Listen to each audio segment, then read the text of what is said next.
Muy buenas tardes, días, noches con todos. Continuaré con la unidad 2, metodologías de la enseñanza-aprendizaje, en nuestro grupo, integrado por mi persona, Jan Buñay, Brian Durán, Daniel Vegas, Anderson Morales, Anderson Oña, Kevin Simbaña y Darwin Suárez. Estamos a cargo del tema 1, que es el método y su importancia en el proceso de enseñanza-aprendizaje. Los métodos. Los métodos son caminos dirigidos a un cambio cualitativo de la situación en la que se comenzó. Este camino debe ser en orden cronológico, ordenado y sistemático. Bueno, comencemos. Toda la vida obedece a un método. La vida misma es un camino que se puede decir que es un método natural. Los métodos son muy importantes en el proceso de planificación, ya que están inmersos en el diseño, evolución y sistematización de diversas cosas, por ejemplo, nuestra vida, una evolución, aprender un nuevo idioma, aprender una nueva materia, una nueva cátedra, en fin. Nos permite trazar un rumbo, ya sea en busca de un objetivo, de una meta, o de finalizar o llegar a un fin. Procesos ordenados y coherentes. Ahí le haces un corte. Ahí le haces un corte, por favor. Vuelvo a repetir ya. Los métodos. Los métodos son caminos dirigidos al cambio cualitativo de la situación a la que se inició. Estos caminos deben ser sistemáticos, ordenados y cronológicos. Los métodos. Toda la vida obedece a un método. La vida misma es un camino que se puede decir que es un método natural. Son muy importantes ya que están inmersos en diseño, evaluación y sistematización de diversas actividades, por ejemplo, aprender un nuevo idioma, aprender una nueva cátedra o aprender una nueva habilidad. Los métodos también nos permiten trazar un rumbo en busca de un objetivo, una meta, una finalidad o un fin. Los métodos también es un proceso ordenado y coherente, como ya les había mencionado. Deben tener una secuencia lógica acumulativa y dar un resultado y una transformación cualitativa de la situación por la cual partió. Son muy importantes en el proceso educativo, ya que nos orientan, nos muestran el camino y el sendero a seguir hacia la meta o hacia el objetivo que nos planteamos. Tenemos unos ejemplos. Por ejemplo, un método podría ser el aprender a caminar, ya que requiere una etapa o pasos naturales que forman parte de un método. El crecer también es un método, ya que no podemos crecer, primero ser adultos, luego volver a ser niños, luego otra vez una infancia y así. Si no tenemos un método, que sería el orden lógico, sería primero nacer, crecer, reproducirse y morir. En este caso, como podemos ver aquí, el ciclo de la vida del ser humano comenzaría como la infancia, la niñez, la adolescencia, la adultez, la reproducción, para luego envejecer y como todo ciclo se termina en fallecimiento. El método también es muy aplicado en las personas adultas, ya que no podemos simplemente hacer lo que se nos ocurra sin tener un método, sin tener un plan, un camino trazado para llegar al objetivo. También los métodos nos ayudan a madurar, ya que son parte del camino de la vida. Las características. El método de muchas actividades cotidianas se hablan. Otro corte, por favor. Las características. Muchas actividades cotidianas se hablan de los métodos. Por ejemplo, hablamos de métodos para el control natal o de planificar la familia, ya que hay métodos para aprender a hablar un idioma extranjero, entre otros. Hay métodos científicos y los hay didácticos. A su vez, los métodos requieren de técnicas específicas y procedimientos o pasos para su realización. No es simplemente decir, este es mi método y comenzamos cuando yo quiera y cuando termine. Simplemente toca seguir unos pasos que nos trazemos. Con mayor razón, en la educación hablamos de método científico y de métodos didácticos, siendo de nuestro mayor interés las condiciones. Otro corte. Con mayor razón en la educación, ya que hablamos de métodos científicos y de métodos didácticos. Y aún más tiene relevancia ya que nosotros estudiamos en la pedagogía. El método didáctico tiene como características ser simple y natural, pero bien meditado y seguro. Los alumnos no deben tener dificultad para adaptarse ni para seguir en el estudio ni en los trabajos. Los métodos como dice el inicio, tienen que ser simples. No podemos crear un método súper complicado que poca gente va a seguir y el mismo hecho de ser complicado lo evita que sea un método, ya que si es que lo volvemos muy complicado van a ser una especie de instrucciones que muchas veces son aburridas o tienen otros fines o se puede interpretar de otro fin. Así que para evitar cualquier improvisación, por así decirlo, o sobreescribir un camino, debemos de mantener los métodos simples y naturales. También tienen que ser flexibles y adaptados a la psicología variable, ya que las personas somos personas que pensamos de diferente manera, no todos tenemos la misma forma de pensar, la misma forma de analizar una situación. Los alumnos y sus capacidades tienen que ser adaptables también a los alumnos, a sus capacidades y ser relativo a su inteligencia o de nivel de percepción. También tiene que adecuarse a su interés y este método debe ir adaptándose, ser un método adaptable, no un método estrictamente recto, ya que los alumnos siempre están atentos al cambio, no son máquinas que van a seguir el mismo método por siempre. Ya. Otras características que podemos destacar que es que debe ser práctico y funcional para producir resultados concretos, útiles y sin dificultades innecesarias. económico en la relación con el tiempo y el esfuerzo del alumno para que aprenda bien sin fatigas y tener suficiente tiempo también para la dispersión, ya que no todo es estudio. También tiene que ser progresivo y acumulativo, ya que cada fase o etapa de trabajo completa y consolida a la anterior, es decir, tiene un orden cronológico. Y preparar el terreno para la siguiente sería la transmisión. Un método es un camino para llegar a un fin. Eso podríamos concluir. También podemos afirmar entonces que un método es un camino para utilizar, que podemos utilizar para llegar a los objetivos que nos hayamos propuesto alcanzar mediante el proceso educativo. Ya este método puede ser a largo o corto plazo. También existen diferentes métodos, sin embargo es imprescindible tomar en cuenta varios aspectos de cada uno de ellos. Por ejemplo, el cómo se realiza, qué objetivos o resultados se pretende conseguir, qué contenido se va a utilizar, de qué medios o recursos podremos disponer, qué técnicas y procedimientos son los más adecuados para la aplicación de este método, cuánto tiempo tenemos y qué ritmo debemos imprimir a nuestro trabajo para llegar al objetivo previsto dentro del tiempo deseado, ya sea corto o largo plazo. A continuación explicaré un poco del método didáctico. El método didáctico se propone hacer que los alumnos aprendan la asignatura de mejor manera posible al nivel de su capacidad actual dentro de las condiciones reales de la enseñanza. Es decir, que comienza desde lo más fácil a lo más difícil, de lo más simple y escala a lo más complejo, de lo más próximo e inmediato a lo más remoto e inmediato, de lo concreto a lo abstracto. Es decir, tiene una secuencia de un nivel fácil a un nivel difícil. La inducción y la deducción. La diferencia entre el método inductivo y deductivo radica en la dirección del razonamiento para llegar a la conclusión. Por ejemplo, la inducción llega a conclusiones generales, llama conjeturas mediante la observación de patrones, procedimiento, entre otros resultados basados en tipo de observaciones. Va del caso particular al general, es decir, de lo pequeño a lo grande. En cambio, lo deductivo consiste en llegar a una conclusión mediante una estructura basada en un conjunto de términos no definidos u otros de acción o otro axioma. Un axioma es algo que está determinado o premisas aceptadas pero no demostradas. En este caso va de lo más general a lo más particular, es decir, de algo sumamente grande a algo más pequeño. El método inductivo. Primero observamos, inducimos y producimos las leyes o teorías. Concepto. La inducción es un modo de razonamiento que consiste en sacar los hechos particulares una conclusión general. El método inductivo consiste en ir de lo particular a lo concreto, a lo general a lo abstracto, como ya lo habíamos dicho. Por ejemplo, en matemáticas, para el alumno o la alumna realice el concepto de números, primero debe tener una actividad orientada para que se realice agrupaciones de piedras, semillas, palos. También se usan maíz, en el caso de las semillas, maíz, o materiales pequeños para hacer ejercicios que relacionen la cantidad con los números, y así tener una pequeña noción de lo que van a ver a futuro, que serían los números, y con los números se les abre el camino hacia las sumas, restas y con las sumas y las restas procederíamos a las multiplicaciones, divisiones, y así iríamos escalando. Es un método inductivo, ya que vamos de lo pequeño a lo grande. Las siguientes razones, entre otras, explican la importancia del método inductivo en el desarrollo de las clases y en el logro de cada objetivo por parte de los alumnos y alumnas. Concretamente, el alumno, al percibir los conceptos de las acciones que se realizan y que al iniciar una experiencia nueva, comenzando por un hecho y materia en concreto, puede palmar y sentir la situación, por ende está realizando un aprendizaje inductivo por medio de la acción, la interacción. El método inductivo conduce a un aprendizaje comprensivo y no memorístico, ya que como vamos creando bases concretas, partimos de algo tan pequeño que hasta nosotros lo podemos definir, y mientras va avanzando vamos uniendo todas estas pequeñas informaciones y creamos algo más grande. También el método juega un papel decisivo porque los estudiantes en esta edad aprenden con base a situaciones reales y concretas, ya que solo hasta cierta edad de la niñez están listos para razonar sobre hechos que no pueden palpar o observar directamente. Solo les queda el camino de la memorización, que no de comprensión, sino que le brinda una educación basada en el método inductivo.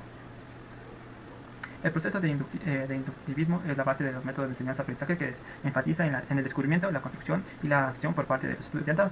Los métodos de descubrimiento y de construcción, cuyo objetivo es el estudiante aprender a aprender. ¿Qué quiere decir con esto? Que no solo aumenta la automatización y la capacidad intelectual del estudiante, sino que se le enseña a comprender el proceso, como quien dice, tras cámaras de lo que le estamos enseñando. Y así ellos puedan razonar y crear una mentalidad crítica con la cual pueden ellos ir construyendo su propio conocimiento y no depender de un profesor que les dicte al pie de la letra lo que ellos necesitan saber. La manera como un estudiante se enfrenta a un problema tiende a seguir los mismos pasos de la investigación, es decir, que debe ser ordenada y un proceso inductivo. Primero se debe observar un hecho, formular un problema para resolver, elaborar las posibles explicaciones o hipótesis y recolectar datos. En la recolección de datos podemos determinar cuáles datos y de qué información se necesita para se necesita recoger, y también podemos determinar de cómo se va a recoger estos datos. En la quinta posición, o en el quinto paso, por así decirlo, es la evaluación y la interpretación de las explicaciones y los procedimientos, en donde se debe analizar, evaluar los resultados para aceptar, modificar, reformar las explicaciones tendidas explicaciones que las planteamos en las hipótesis.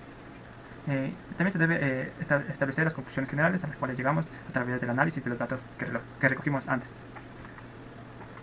Por otro lado tenemos el método deductivo. Esta comparación se da este método se da cuando el proceso para estudiar a un determinado tema o un problema procede de lo general a lo particular, es decir, de lo grande a lo pequeño. Métodos deductivos son métodos sistemáticos, demostrativos, racionales. Su fórmula es ir paso a paso de lo que no se ve a lo que se ve, de lo simple a lo compuesto. Su principal procedimiento es la síntesis, es decir, que la índole de la índole o del asunto que se trata. Ahí le haces un corte, por favor.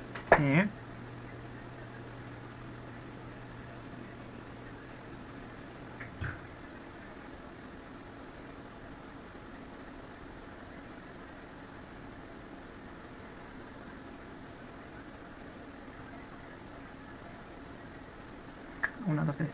Su principal procedimiento es de la síntesis, es decir, de índole o el índole o el asunto que se trae, de grado de conocimiento que tengan los estudiantes y de la profundidad y amplitud con la que quiere abordar los contenidos en cuestión. El metodológico es el que establece las leyes de pensamiento y del razonamiento para descubrir la verdad o confirmar, mediante conclusiones ciertas y verdaderas. Este método emplea la rigurosidad, comenzando con el análisis, que va del todo a lo específico, la síntesis, que va de las partes del todo, la inducción, que va de lo singular a lo particular a lo universal, la deducción, que va de lo universal a lo particular o singular. El método psicológico son los métodos que llevan la investigación del plano del objeto al plano del sujeto, de su fundamento, y se fundamenta en la observación y comprensión del ser. El método es un camino a seguir, un modelo de operar, un proceso de búsqueda, una dirección que se imprime en las actividades de la investigación, con el propósito de obtener resultados certeros y benéficos. El método es un camino a seguir, como ya les había dicho. El método activos y pasivos se basa en el incentivo del proceso método activo del conocimiento y el aprendizaje. El conocimiento crítico se construye, se elabora por medio de una serie de procesos intelectuales y motrices que implican realizar acciones, relaciones, abstracciones, fórmulas, conclusiones, análisis o síntesis de una forma activa y consciente de lo que estamos haciendo. Lo activo y lo participativo de los métodos y técnicas no tiene que ver principalmente con hacer entretenido, animado o desesperado, o animado. Voy a repetir esto. Por otro lado tenemos el método activo participativo.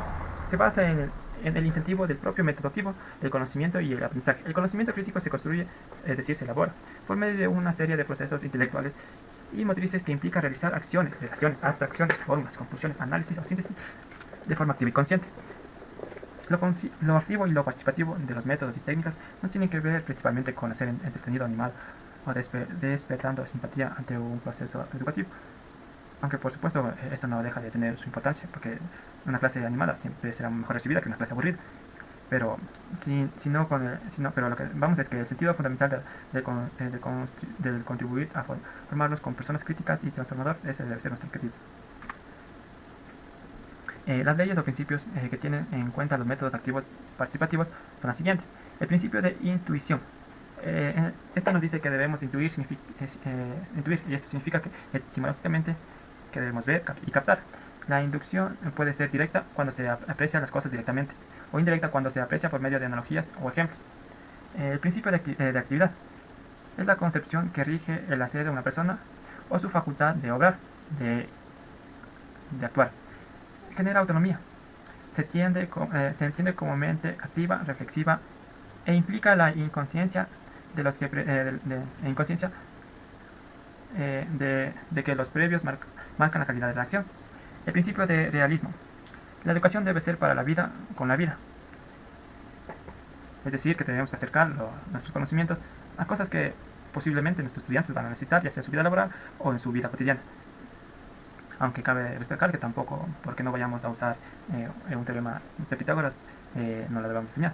Claro que lo debemos enseñar, pero tenemos que enfatizar nuestro, nuestra atención en temas con suma relevancia, como por ejemplo las clases de inglés, que saber un idioma siempre es bien recibido y siempre es bien útil.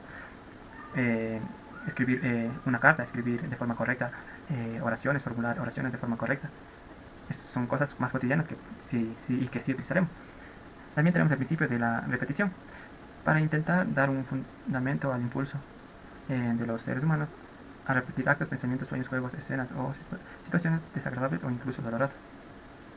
Esto va a hacer que reforcemos lo que ya tenemos o que volvamos a pensar y analicemos los errores que ya cometimos para no volverlos a repetir. El principio de individualización. Una enseñanza a la... citaré a Farrell. Una enseñanza una enseñanza a la medida de cada educado será solución al aprendizaje óptimo. Nos quiere decir que no todos los estudiantes pensamos o captamos los conocimientos que nos dan de la misma manera. Por ejemplo, a unos le puede parecer más llamativo o más fácil, o ambas, aprender a través de videos, a otros a través de la práctica, a otros a través de la repetición, o a otros a través de ejemplos. Así que tenemos que tener en cuenta que la enseñanza tiene que ser adaptable a cada estudiante. Eso sería lo principal. El principio de socialización es un proceso en el cual los individuos aprenden las normas y los valores de una sociedad y cultura específica. Con este aprendizaje le permiten obtener las capacidades necesarias para la interacción social, ya que al fin de cuentas nosotros somos humanos y los humanos somos una especie animal con razonamiento, pero animal, y los animales son de naturaleza social. También son el principio de la libertad. La libertad y la confianza forman el carácter. Aquellos deben creer a medidas que creen. A ver, le vuelvo a hacer un corte. Principio de libertad. La libertad y confianza forman el carácter. Aquellos deben crecer a medida de que crecen los educados. Esta frase nos quiere decir que no creemos mentes metódicas, sino ayudemos a que estas mentes nuevas, jóvenes, sean educados de una forma libre y de confianza, en el cual puedan opinar, puedan dar sus puntos de vista sin miedo al que dirán o sin la mentalidad en el que ya dije algo que no está bien, mejor no hablo porque voy a decir algo que está mal. Y como quien dice ese dicho popular, rompiéndose aprende. Entonces tenemos que enseñarles a nuestros estudiantes que una opinión libre y confianza nos da también, así nos equivoquemos, nos da también material para aprender. También tenemos el principio de refuerzo positivo. Las consecuencias positivas, verbales o no verbales, materiales o sociales, que siguen a todo aprendizaje hacen que este aumente. Poniendo un ejemplo, si un maestro así no hable, así no sea la idea más acorde a lo que hayas preguntado, pero que te dice sí, tienes toda la razón, es de gran ayuda tu aporte, va a volver a querer participar porque su forma de pensar es que lo que yo dije no estaba de todo bien, pero le sirvió al profesor. En cambio, si en la misma situación yo te hubiera dicho antes de que acabes de hablar, no, eso no vale, eso es lo que yo no pregunté, o eso no es lo que yo te enseñé, entonces haremos creer al estudiante que lo que él está pensando o las opiniones que él tiene no tienen nada que ver con lo que estoy diciendo yo, y que por una o dos palabras puede que sí sean, solo que él no tiene la capacidad necesaria para expresarme de una forma concreta lo que yo le dije y lo que aprendió de mí. Entonces, por un reproche que le hicimos, ya no va a querer volver a participar. Así que este principio trata del refuerzo positivo, es decir, siempre apoyar al estudiante, no ponerle trancas. A continuación veremos el que promueve el método activo y participativo. Tenemos varias propuestas, por así decirlo. La 1, promueve el saber y el aprender a aprender. Quiere decir que nos induce a generar aprendizajes que nosotros mismos podamos redactar. El segundo, crear y fomenta la responsabilidad. Fomenta el aprendizaje, vuelvo a repetir, que promueve el método activo y participativo. 1. Promueve el saber y el aprender a aprender, ya que mediante el método activo les enseñamos a los estudiantes que formas y métodos y herramientas para que ellos mismos sean sus propios educadores. Crea y fomenta la responsabilidad, ya que al ser ellos mismos quienes buscan el conocimiento que necesitan, creamos personas responsables en el meta que ellos se hayan planteado. Fomenta el aprender a tomar decisiones, ya que no toda la información que encontramos en internet es válida, y mediante el método activo ellos aprenden a discernir lo que les sirve, lo que no les sirve, lo que va acorde y lo que no va acorde a lo que están aprendiendo o a lo que les preguntaron. También les enseñamos, se promueve la escucha y les hace participar. Promueve la utilización de varias técnicas de trabajo en equipo, ya que el método activo promueve bastante lo que es la socialización y socialización de temas. Promueve objetivos y planifica con la participación de sus estudiantes, ya que es un método y los métodos siempre son o siempre tienen un cronograma, un orden que seguir. Se preocupa por la evolución de los equipos que orienta, porque al hacer equipos tal vez hay personas que no son buenas socializando y al ponerlos en equipos, yo que sé, con una persona que habla mucho, con otra poca, como dice esa frase, el que anda con lobos aprende a aullar, entonces al ponerlos en equipos, como que se nivelan todas las vibras y podemos hacer que una persona que no participe tanto se contagie de ese fervor por la participación y así vemos que la evolución de personal, asimismo para la persona que participa demasiado, podemos equilibrarla para que entienda cuándo es el momento o cuándo no es el momento de participar, porque una cosa es participar y otra cosa en cambio es interrumpir. Evalúa con participaciones a los alumnos, así ellos mismos ellos están conscientes de las notas que se están ganando por su esfuerzo y no por el esfuerzo de memorizar algo que el profesor dijo. También estimula, orienta, ayuda y tranquiliza al estudiante, ya que los estudios pueden llegar a ser estresantes. Algunas recomendaciones didácticas a partir de la aplicación de los métodos activos y participativos son las siguientes. Tenemos que orientar el trabajo independiente, es decir, en aquellos estudiantes que se vean mejor que poseen mejor competencia con tareas menos estructuradas, eh, per, que permita que los alumnos o alumnas tengan oportunidades de explorar, auspicia de debates o intercambios de opiniones. También sería preparando proyectos en los que hagan pensar al estudiante. Eh, También podemos pedirles que hagan propuestas de lo que quieren aprender. Otra forma sería formar grupos de posición contrarias y que discutan y encuentren puntos en común y discrepancias.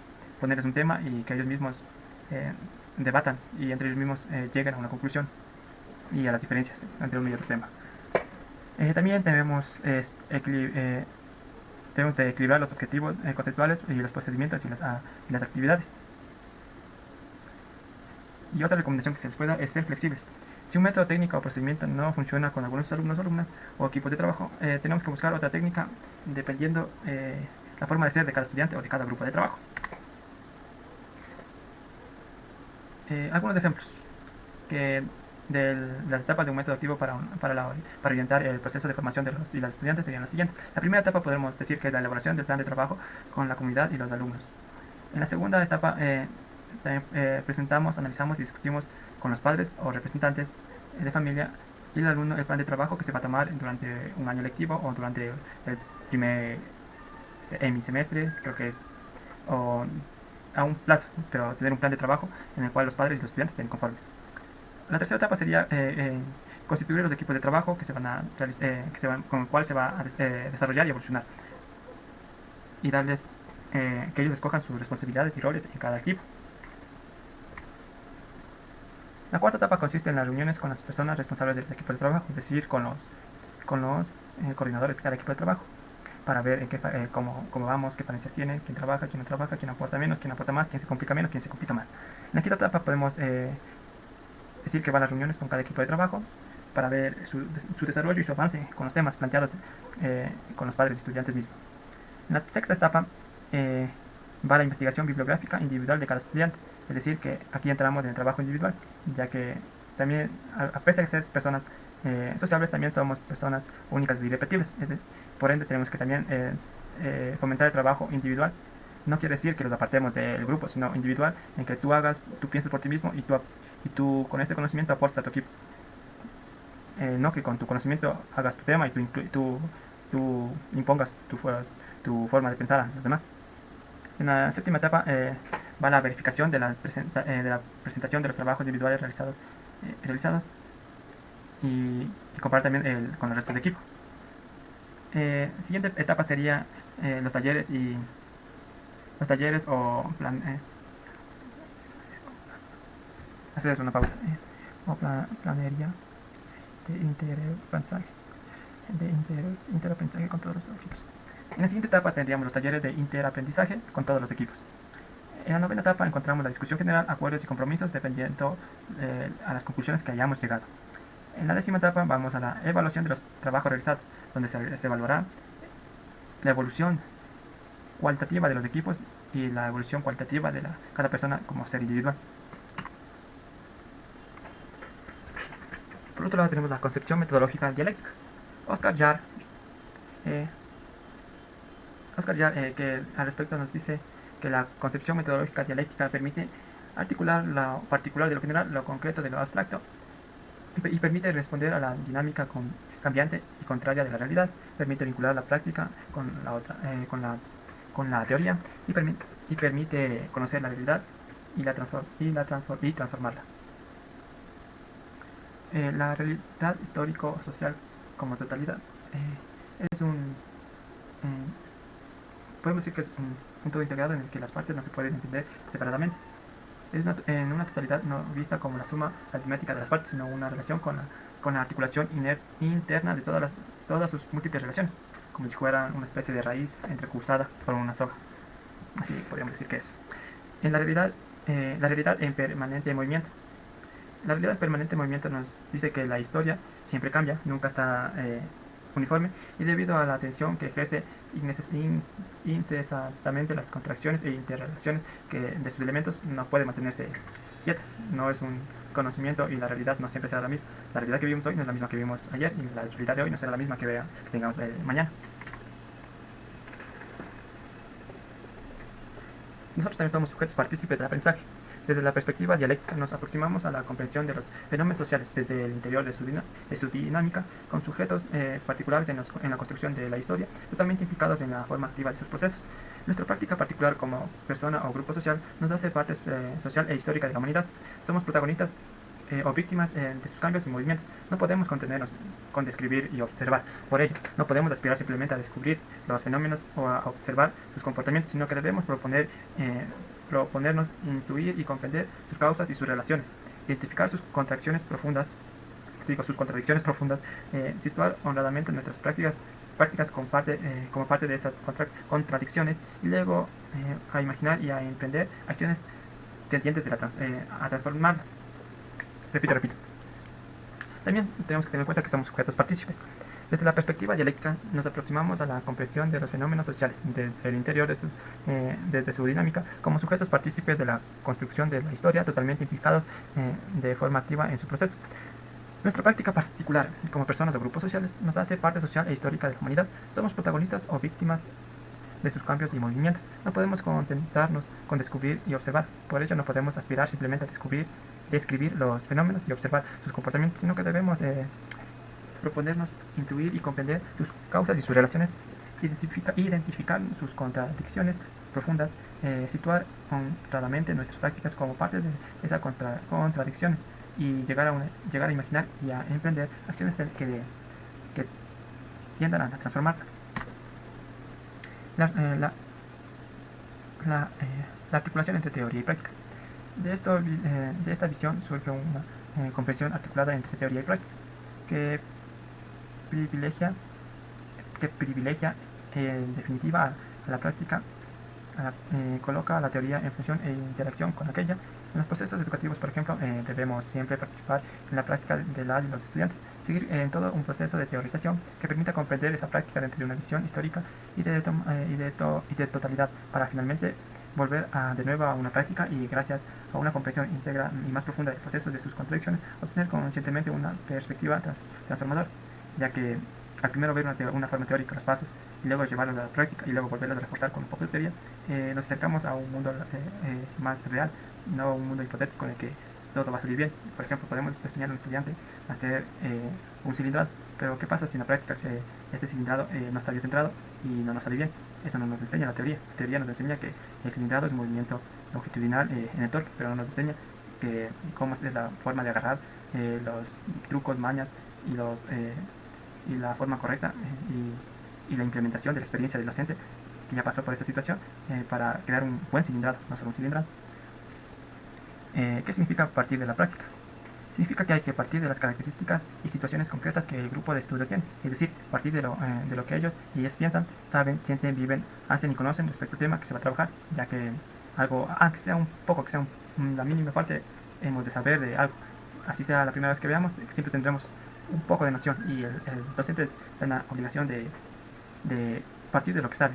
para no crear confusiones y ir al mismo ritmo de aprendizaje de los estudiantes. Con esto concluiría la exposición del tema 2 de la unidad, el tema 1 de la unidad 2. Gracias por su atención.